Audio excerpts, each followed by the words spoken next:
Audio Jungle.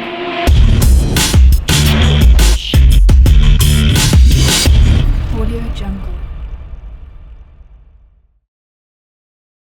आज हम बात करेंगे आगा खान के एंट्री टेस्ट के बारे में। मेरा नाम हसनैन मुश्ताक है and I am a third year medical student at king Edward medical university. Dressing the elephant in the room, अगर मैं केई का स्टूडेंट हूँ तो मैं AKU के बारे में बात क्यों कर रहा हूँ। I was one of the few people in my batch जिनका AKU में एडमिशन हो गया था। In fact I was offered 100% scholarship. I did not choose AKU because of some personal reasons. The second logical question would be कि KE या Aga Khan which one you should be choosing. तो आपकी ये डिपेंड करता है आपकी प्रेफरेंस पर, और अगर आपकी प्रेफरेंस को मैं क्वांटिटेटिव टर्म्स में बताऊं तो आप डिसाइड कर सकते हो लोकेशन की बेस पर, फाइनेंसिस की बेस पर, एलुमनाई की बेस पर या रिसर्च अपॉर्चुनिटीज़ की बेस पर। इन क्राइटेरिया में आप अपनी जो प्रेफरेंस है उसको क्वांटिटेटिव टर्म्स में बता सकते हो, लेकिन शो को मैं इसमें वे नहीं करूँगा। अगर आपको किसी इंस्टीट्यूट का कोई पैशन है तो आप ज़रूर वो ज्वाइन करें। फ्रेडरिक नीचा के अल्फाज को इस्तेमाल करते हुए if you have a strong why you can bear almost any how. तो अगर आपके पास एक स्ट्रॉन्ग रीज़न है किसी इंस्टीट्यूट को ज्वाइन करने की तो आप उसके एडमिशन प्रोसेस से बासानी गुजर सकते हैं। Starting from the very basics, never ask any one for the deadlines, syllabus और फी स्ट्रक्चर। ये चीज़ें आपके शौक़ का इजहार नहीं करती, बल्कि ये चीज़ें आप इजीली उनकी वेबसाइट से अवेल कर सकते हैं। मैं आपको टेस्ट और इंटरव्यू के पैटर्न के बारे में अपना एक्सपीरियंस बताने की कोशिश करूँगा, और कोशिश करूँगा कि being a person who has been through the process आपको मैं एक न्यूट्रल पॉइंट ऑफ व्यू से एडवाइस भी कर सकूँ। अब आ जाते हैं टेस्ट पैटर्न पर। तो इसके 3 पोर्शंस होते हैं। इंग्लिश का पोर्शन होता है, साइंसेस का, और रीजनिंग का पोर्शन होता है। तो जो इंग्लिश का टेस्ट होता है उसको बेसिकली आपने पास करना होता है। वो आपके क्यूमुलेटिव स्कोर में जो है ना काउंट नहीं होता, आपके लाइक एग्रीगेट में काउंट नहीं होता, तो आपने उसको बस पास करना है। इसके अलावा जो साइंसेस का पोर्शन है उसमें बायोलॉजी, केमिस्ट्री और फिज़िक्स शामिल होती हैं। तो इसकी जो स्ट्रेटजी होती है प्रिपरेशन की वो डिपेंड करती है कि आप A लेवल स्टूडेंट्स हैं या FSC स्टूडेंट हैं। जो A लेवल के स्टूडेंट्स होते हैं वो मोस्टली जो FSC की बुक्स होती हैं, आपकी बोर्ड की बुक्स, चाहे वो सिंध बोर्ड की हैं या पंजाब बोर्ड की हैं, तो वो उसको एक दफ़ा रीड करते हैं। जहाँ तक मेरा एक्सपीरियंस था तो हमने 1 महीना पहले ही अपने एग्ज़ाम्स दिए थे सेकंड ईयर के, और साथ साथ हमारी जो प्रिपरेशन भी चल रही थी MCAT की, तो मुझे इतनी ज़्यादा ज़रूरत नहीं पड़ी थी दोबारा से कुछ पढ़ने की या रिवाइज़ करने की इस टेस्ट के लिए। लेकिन अगर FSC स्टूडेंट्स को मैं कुछ एडवाइस करूं तो वो यही होगा कि आप ज़्यादा कॉन्सेप्चुअल एस्पेक्ट्स पर फोकस करें, जो भी आपकी साइंसेज हैं उसकी, तो that should suffice I think. जो अगला पोर्शन है वो है रीजनिंग का, जिसमें मैथ रीजनिंग है और साइंस रीजनिंग है। इस पोर्शन की ख़ास बात यह है कि इसमें नेगेटिव मार्किंग नहीं होती है। तो जो मैथ रीजनिंग का पोर्शन है उसमें ज़्यादातर सिंपल ज्योमेट्री होती है या बेसिक अलजेब्रा होता है। इस तरह के जो बेसिक कॉन्सेप्ट्स होते हैं मैथ के वही होते हैं। तो ये आप जैसे कोई अगर आपने मैथ का कंपटीशन अटेंड किया हो, जैसे कैंगरू कॉन्टेस्ट वगैरह होते हैं, तो उसी तरह के क्वेश्चंस होते हैं इसमें भी। अगर आपने इसकी प्रिपरेशन करनी है तो कुछ टॉपिक्स आप सेट की मैथ से उसके प्रैक्टिस कर सकते हैं, वरना ये भी टेस्ट आपकी जो है ना नॉर्मली अटेम्प्ट हो ही जाता है ये पोर्शन भी। इसके अलावा जो तीसरा जो पोर्शन, उसका जो दूसरा हिस्सा है साइंटिफिक रीजनिंग का, इसमें ज़्यादातर पूछा जाता है आपसे एक्सपेरिमेंटेशन के बारे में पूछा जाता है, या फिर आपकी जो नॉलेज होती है साइंसेस की उनको अप्लाई करने का कहा जाता है। तो इसकी प्रिपरेशन तो मेरा नहीं ख्याल कि इसकी कोई प्रिपरेशन होती भी है। इसमें आपने अपना जो जितना भी नॉलेज है उसको अप्लाई करना है वहाँ पर बैठ कर ही। उसमें ज़्यादातर क्वेश्चंस आते भी ऐसे ही हैं कि हम एक एक्सपेरिमेंट का आपको फ्रेमवर्क दे देंगे और उसमें पूछा जाएगा कि अगर फला वेरिएंट हम ऐड करते हैं तो इससे सिस्टम पे क्या फ़र्क पड़ेगा। तो समथिंग लाइक दैट, इस तरह के जो है ना क्वेश्चंस होंगे उसमें।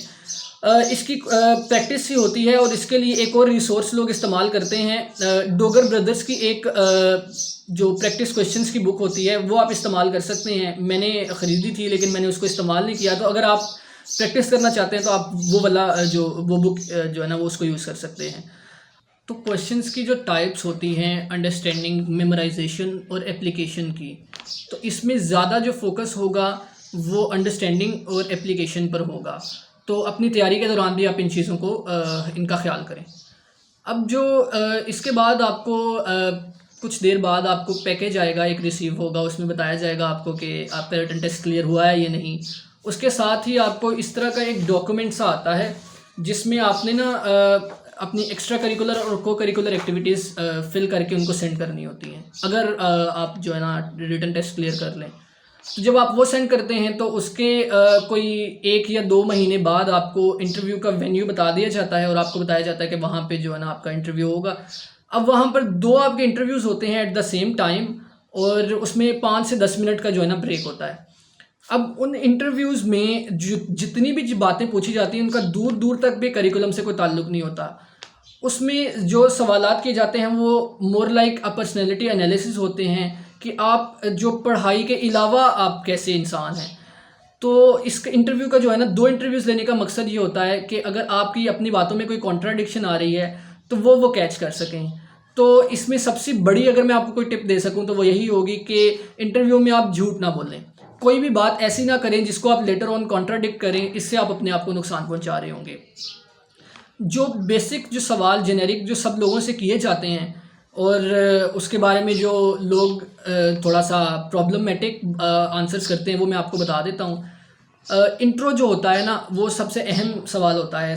किसी भी इंटरव्यूअर के सामने आप जाकर बैठेंगे वो आपको कहेगा कि इंट्रोड्यूस योरसेल्फ। तो कोई भी इंट्रोडक्शन अपना पहले से बना के रख लें। उसमें ये होना चाहिए कि आपको ये पता होना चाहिए कि आपने अपनी पर्सनैलिटी के बारे में किस ट्रेट को ज़्यादा हाईलाइट करना है और किसके बारे में आपने बात नहीं करनी है, इवन दो वो आपके अंदर मौजूद हो। तो ये चीज़ आपने पहले से प्रिपेयर कर लेनी है। अगर आप नहीं भी करके जाते हैं ना तो उस वक्त आपने जो है ना केयरफुली बोलना है जो भी बोलना है। फिर जो दूसरा सवाल किया जाता है सबसे कि why are you choosing AKU, या इसके अलावा कोई आपका बैकअप है या नहीं है। तो इस बारे में भी आपने ऑनेस्ट रहना है।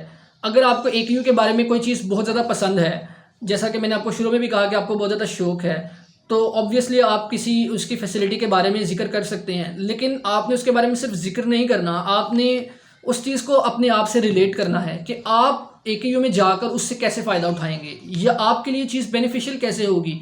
देखें, इंटरव्यू में everything has to be about you, कि आप इस पे कैसे असर डाल रहे हैं, आप इससे कैसे फ़ायदा उठा रहे हैं, आपका इस चीज़ के साथ क्या इंटरेक्शन है। तो आपने इसका अगर आंसर करना है, एग्जांपल ले लें कि अगर आपको स्पोर्ट्स फैसिलिटीज़ बहुत ज़्यादा पसंद हैं एक यूनिवर्सिटी में, तो आप इससे कैसे फ़ायदा उठाएंगे कि मैं जो है ना जो AKU की फ़ुटबॉल टीम में होऊंगा या मैं क्रिकेट टीम में होऊंगा या मैं बहुत ज़्यादा फिट रखूँगा अपने आप को जिम जाकर। तो इस तरह की बातें आप वहाँ पर कर सकते हैं। इसके अलावा जो अगला एक सवाल होता है वो होता है कि why AKU should choose you. ये बिल्कुल उल्टा होता है पहले से। तो इसमें भी अपने आप को आपने सेल करना है। वो कैसे करना है कि आपने अपना अगर कोई ट्रेट बताना है तो आपने बताना है कि AKU की क्लास में आप डाइवर्सिटी कैसे ला रहे हैं अपने इस ट्रेट की वजह से, या आपकी कोई खासियत है तो वो कैसे बेनिफिशियल है AKU के लिए। देखें, यहाँ पर दोबारा इंटरेक्शन की बात हो रही है कि आपका और AKU का इंटरेक्शन कैसे होगा। तो इसमें भी आप अपनी किसी भी चीज़ के बारे में अगर जिक्र करना चाहते हैं, फॉर एग्जांपल मैंने अपने जो फर्स्ट इंटरव्यू था मेरा, उसमें मेरी 10 मिनट कोई ना बात होती रही थी फ़ुटबॉल पर, क्योंकि मैंने उनको बताया था कि मुझे फ़ुटबॉल बहुत पसंद है और मैं खेलता भी हूँ और फ़ुटबॉल देखता भी काफ़ी हूँ। तो मैनचेस्टर यूनाइटेड से लेकर रियल मैड्रिड तक हमारी काफ़ी सारी डिस्कशन इस पर हुई थी। तो आप अपना इंटरव्यू खुद डिसाइड करते हैं कि किस डायरेक्शन में जाएगा, लेकिन आप जितनी भी बात करें आप उसमें ये ज़रूर जिक्र करें कि आपकी जो भी खासियत है उससे डाइवर्सिटी कैसे आएगी, या उससे AKU की क्लास को कैसे फ़ायदा होगा, या AKU को इटसेल्फ कैसे फ़ायदा होगा। तो ये बात हो गई। इसके बाद जो आपने जो चौथा इम्पॉर्टेंट सवाल होता है वो ये होता है कि मेडिकल प्रोफेशन चूज़ करने का क्या मकसद है आपका। इसमें आपने कोई एग्जैजरेशन नहीं करनी है, कोई आपने जो है ना झूठ भी नहीं बोलना है। आप इंसानियत की खिदमत करना चाहते हैं ज़रूर करें, लेकिन अगर आप इस खिदमत के साथ आपका पहले कोई ना तो कम्युनिटी सर्विस का एक्सपीरियंस है, ना आपका वॉलंटियर वर्क का कोई एक्सपीरियंस है, और आप वहाँ पे बैठ के बात कर रहे हैं कि मुझे तो इंसानियत की खिदमत करनी है, तो देखिए ये कितनी कॉन्ट्राडिक्टरी बात है। तो आपने ऐसी बात नहीं करनी है, आपने वो बात करनी है जिसको आप एविडेंस से सपोर्ट कर सकें। अगर आपने ये कहना है कि मेरे फैमिली में कोई डॉक्टर है जिसकी वजह से मुझे बहुत ज़्यादा इंस्पिरेशन हुई, या AKU का कोई डॉक्टर है जिसकी वजह से मुझे इंस्पिरेशन हुई, तो आपने वो कोई एनेक्डोट, कोई वाकया आपने साथ बताना है कि किस वजह से आपको इंस्पिरेशन मिल रही है। तो इन सारी चीज़ों पर आपने अपने इंटरव्यू को बेस करना है। जो 2 इंटरव्यूज़ होते हैं उसमें पहले भी मैंने आपको बताया ब्रेक होती है, तो आप थोड़ा सा रिटेन कर सकते हैं कि आपने क्या जो बात किस तरह से अपने आप को फ्रेम किया है पहले इंटरव्यू में। मेरा जो दूसरा इंटरव्यू था वो हमारी जो CSP के दौरान एक रिसर्च टीचर थी उनके पास था। तो that was kind of more like कि हमारी कैजुअल डिस्कशन हो रही थी। इनफैक्ट जो पूरा ही जो इंटरव्यू होता है वो एक डिस्कशन टाइप ही होता है जो कि आपके बारे में हो रही होती है, तो आप उसमें रिलैक्स्ड रहें, पैनिक ना करें, तो इंटरव्यू जो है ना आपका इजीली गुजर जाता है। एंट्रेंस टेस्ट को आपने कंफ्यूज नहीं करना CSP के साथ, जो कि चैलेंज स्कॉलरशिप प्रोग्राम है जिसमें आगा खान यूनिवर्सिटी की तरफ से ऑलमोस्ट 50 स्टूडेंट्स को अपनी यूनिवर्सिटी बुलाया जाता है, और ये एक स्पॉन्सर्ड ट्रिप होता है जिसमें काफ़ी सारी एक्स्ट्रा करिकुलर एक्टिविटीज़ भी होती हैं, और इसका कोई खातिर खा फ़र्क नहीं पड़ता आपके एंट्रेंस एग्ज़ाम पर, उसमें बहरहाल आपको फिर भी परफॉर्म करना पड़ता है। तो ये दोनों एक जो दो डिफरेंट टेस्ट्स हैं। बात को समेटते हुए you can contact me at my email which has been given in the description of the video. Corona times हैं और बहुत सारी अनसर्टेनिटी है हर चीज़ में। I hope this does not adversely effect your studies और your career. Best of luck for your future endeavours. अस्सलाम वालेकुम।